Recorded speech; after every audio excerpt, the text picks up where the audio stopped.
نحمده ونصلي على رسوله الكريم اما بعد قال الرسول صلی اللہ تعالی علیہ وسلم قرۃ عینی فی الصلاۃ۔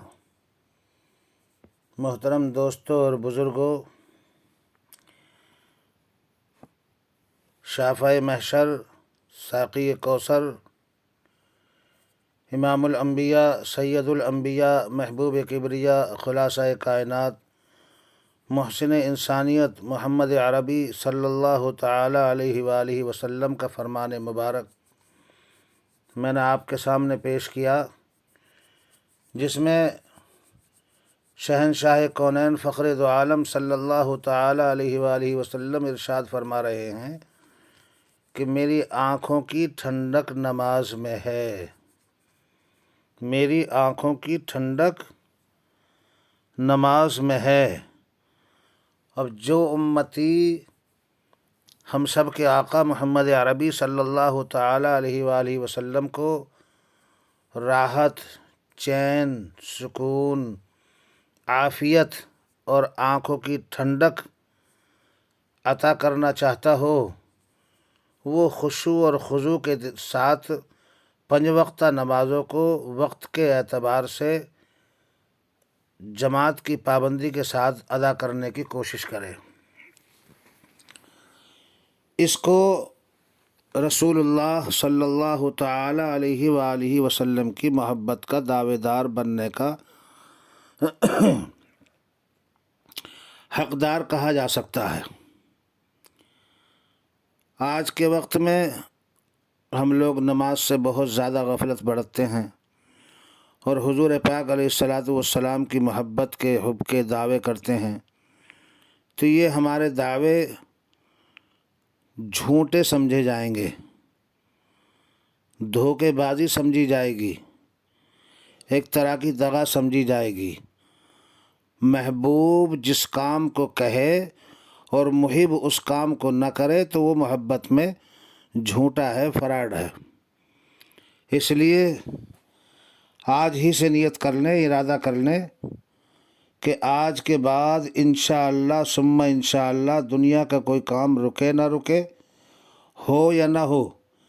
لیکن نماز کو قضا نہیں کرنا ہے اور حتی الامکان کوشش کرنی ہے کہ 5 وقتہ نمازوں کو خشوع اور خضوع کے ساتھ پڑھا جائے گا انشاءاللہ، تاکہ بروز حشر جب ہمارے آقا محمد عربی صلی اللہ تعالی علیہ وآلہ وسلم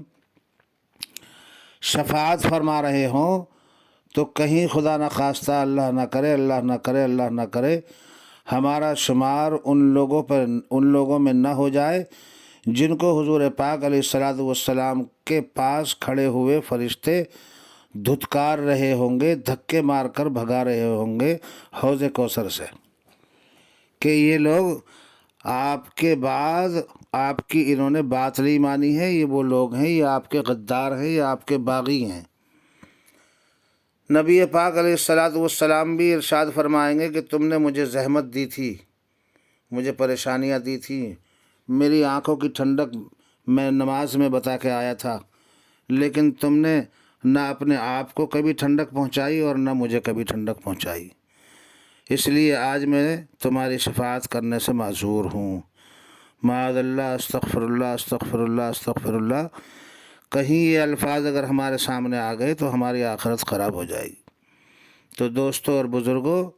اس بات کا خاص خیال رکھیں، ہم سب کے آقا و محسن محمد عربی صلی اللہ تعالی علیہ وآلہ وسلم کی شفاعت کے بغیر جنت میں کوئی نہیں جا سکتا۔ اس لیے زیادہ سے زیادہ درود و اذکار کا خیال کرنا چاہیے تاکہ محمد عربی صلی اللہ تعالی علیہ وآلہ وسلم کی محبت ہمارے دل میں گھر کر جائے اور نمازیں پڑھ کر ہم حضور پاک علیہ الصلاۃ والسلام کی آنکھوں کو ٹھنڈک پہنچانے کی کوشش کریں۔ تو نماز جو ہے اس کو عربی میں صلاۃ کہتے ہیں، لغت میں صلاۃ کے معنی دعا کے ہیں، اور شرعی اصطلاح میں صلاۃ اس خاص عبادت کا نام ہے جو ارکان و شرائط کے ساتھ چند مخصوص اقوال اور افعال کی صورت میں ادا کی جاتی ہے، جس کی ابتدا تکبیر سے ہوتی ہے، کہتے ہیں نا ہم اللہ اکبر، اور اختتام سلام پر ہوتا ہے۔ فارسی اور اردو میں بھی اس کو نماز کہتے ہیں، عربی میں صلاۃ کہتے ہیں۔ اسی کو متواتر اور مستقل ادا کرنے کو ایک عبادت قرار دیا جاتا ہے۔ تو دوستوں اور بزرگوں، اللہ تعالیٰ جل شانہ کا فرمان ہے، ان الصلاۃ کانت علی المؤمنین کتابا موقوتا، بلا شبہ نماز ایمان داروں پر فرض ہے جن کے اوقات مقرر ہیں۔ اس آیت میں کتاباً بمعنی مکتوب ہے، مفروض کے ہیں، یعنی وہ امر جس کو فرض قرار دیا گیا ہے۔ اللہ کا ہمارے اوپر ایک قرض ہے، یہ ضروری ہے، اس سے ضروری کام کوئی دنیا میں ہمارے لیے نہیں ہے۔ اور لفظ موقوت کے معنی یہ ہیں کہ ان میں سے ہر ایک کے لیے اوقات کی حد مقرر ہے۔ اس آیت شریفہ میں بتایا گیا ہے کہ مسلمانوں پر فرض کی گئی ہے، یعنی نماز مسلمانوں پر فرض کی گئی ہے۔ ایک اللہ کا ہمارے اوپر حق ہے، اور تمام نعمتوں کے شکر کی ادائیگی کا طریقہ بھی یہی ہے۔ اب بہت سے لوگ اللہ تیرا شکر ہے، کھانا کھائیں گے، پانی پئیں گے، اللہ تیرا شکر ہے، تو نمازوں سے غافل رہیں گے۔ اس طرح سے جو ہے شکر ادا نہیں ہوتا۔ اصل جو اللہ تبارک و تعالیٰ کا شکر ادا ہوتا ہے وہ ہوتا ہے نمازیں پڑھ کر۔ نمازوں میں کتنی ساری چیزیں ہم پڑھتے ہیں، سبحانک اللہم اللہ کی تعریف ہے، سورہ فاتحہ اللہ کی تعریف ہے، اس کے بعد ہم قرآن پڑھیں گے تو ہم گویا کہ ہم اللہ سے ہم کلام ہو رہے ہیں، اللہ سے ہم بات کر رہے ہیں۔ اس کے بعد میں پھر رکوع میں جاتے ہیں تو تسبیح پڑھتے ہیں، سبحان ربی العظیم ہے، اللہ تو عظمت والا ہے، بہت بڑا ہے، تو پاک ہے۔ پھر کہتے ہیں اللہ اکبر، کھڑے ہوتے ہیں تو پھر اللہ کی جو ہے تکبیر بیان کرتے ہیں، اللہ سب سے بڑا ہے۔ پھر اس کے بعد میں اللہ اکبر کہہ کر رکوع سجدے میں جاتے ہیں، سجدے میں جا کے پھر سبحان ربی الاعلیٰ، اللہ کی بلندی کی جو ہے تعریف کرتے ہیں، اس کی پاکی بیان کرتے ہیں۔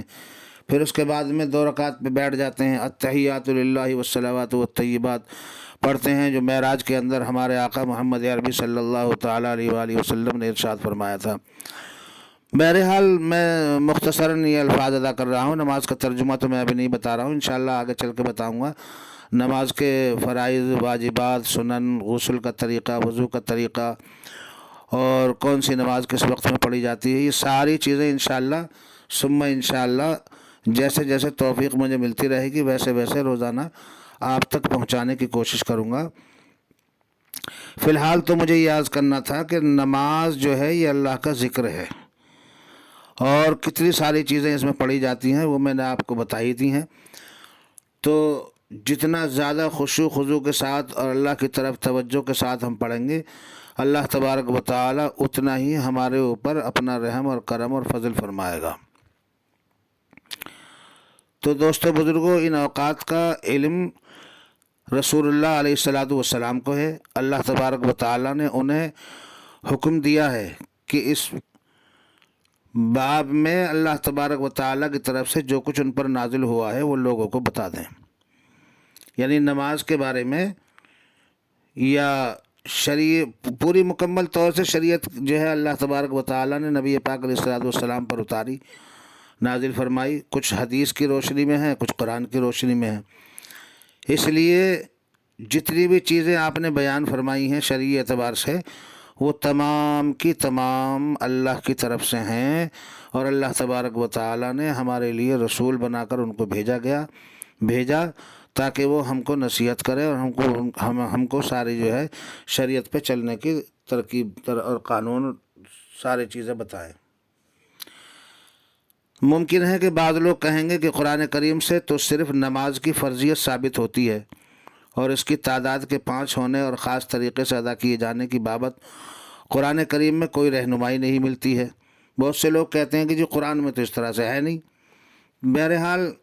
اس کا جواب یہ ہے کہ قرآن کریم میں نبی اکرم شفیع اعظم جناب محمد الرسول اللہ صلی اللہ تعالیٰ علیہ وآلہ وسلم کو یہ حکم ہے کہ جو کچھ بھی ان پر اللہ تبارک و تعالیٰ کی طرف سے نازل ہوا ہے وہ سب لوگوں کو بتا دیں۔ ساتھ ہی لوگوں کو یہ حکم ہے کہ آقا نامدار سرور دو عالم صلی اللہ تعالیٰ علیہ وآلہ وسلم جس طرح فرمائیں اس کی پیروی کرو۔ اللہ تبارک و تعالیٰ فرماتا ہے وما آتاکم الرسول فخذوہ وما نہاکم عنہ فانتہوا۔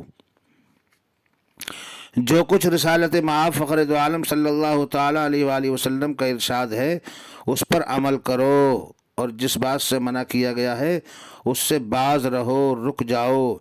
جو آپ علیہ الصلاۃ والسلام عنایت فرمائیں، جو آپ حکم کریں یا عمل کر کے بتائیں اس پر عمل کرو، اس بات کو مانو، اور جس چیز سے آپ انکار کریں، جس چیز کو آپ معیوب قرار دے دیں، منکر قرار دے دیں، اس سے جو ہے باز رہو، اس کو چھوڑ دو۔ لہذا رسالت مآب فخر دو عالم صلی اللہ علیہ وسلم نے جو کچھ بھی اللہ تبارک و تعالیٰ کی طرف سے فرمایا وہ گویا کہ قرآن ہی ہے۔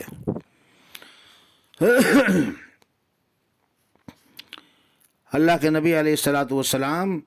اپنی طرف سے کچھ نہیں بتاتے تھے، اس لیے بہت سے لوگ ساری چیزوں کو قرآن کریم کے اندر جو ہے تلاش کرتے ہیں تو سب چیزیں قرآن میں نہیں ملتی ہیں، اور قرآن کی تفسیر اور قرآن کی تشریح اور قرآن کی مکملیت پوری ہی جب ہوتی ہے جب رسالت مآب فخر دو عالم صلی اللہ تعالیٰ علیہ وآلہ وسلم کی احادیث مبارکہ اس میں شامل ہو جائیں گی۔ اس لیے جو آپ علیہ الصلاۃ والسلام ارشاد فرمائیں گویا کہ وہ قرآن ہی ہے اور قرآن ہی سے ثابت ہے۔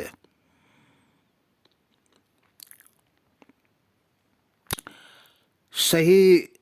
روایات میں ایسی جن سے یہ ثابت ہوتا ہے کہ نمازوں کی تعداد 5 ہے، یہ حدیث تواتر کے درجے کو پہنچی ہوئی ہیں جن سے ثابت ہے کہ نمازیں 5 ہیں۔ بہت ساری حدیثیں اس طرح کی کتابوں کے اندر موجود ہیں جن کے اندر آپ علیہ الصلاۃ والسلام نے اوقات مقرر فرمائے،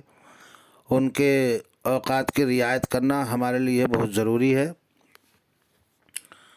بہرحال نبی پاک علیہ الصلاۃ والسلام کی آنکھوں کی ٹھنڈک پہنچانے کے لیے یہ ہمارے لیے ضروری ہے، اور تبھی ہم حضور پاک علیہ الصلاۃ والسلام کی محبت کے دعوے دار بنیں گے۔ نمازیں تو پہلے بھی فرض تھیں، ہر نبی کے زمانے میں کسی نہ کسی طریقے سے عبادت کا طریقہ رہا ہے۔ علامہ عینی رحمۃ اللہ علیہ شرح ہدایہ میں فرماتے ہیں کہ فجر کی نماز سب سے پہلے حضرت آدم علیہ الصلاۃ والسلام نے اس وقت پڑھی جب آپ علیہ الصلاۃ والسلام جنت سے نکل کر باہر آئے اور رات کی تاریکی کے بعد صبح ہوئی،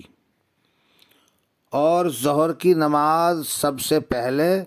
زوال آفتاب کے بعد حضرت ابراہیم علیہ الصلاۃ والسلام نے پڑھی، اور یہ اس وقت پڑھی تھی جب آپ کو اپنے لخت جگر حضرت اسماعیل علیہ الصلاۃ والسلام کے ذبح کرنے کا حکم ملا تھا،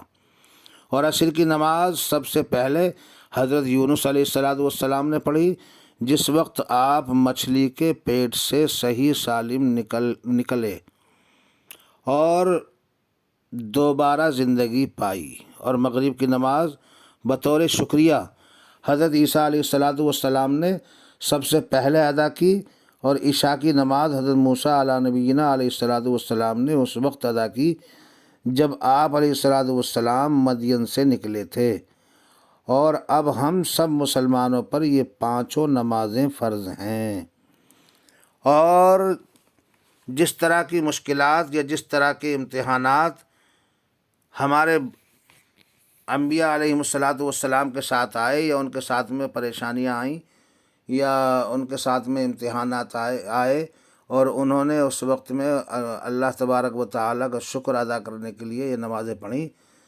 تو انشاءاللہ ثم انشاءاللہ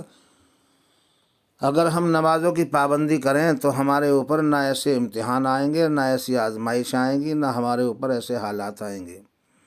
اس لیے حالات سے بچنے کے لیے اور اللہ کو راضی کرنے کے لیے اور نبی پاک علیہ الصلوۃ والسلام کی آنکھوں کی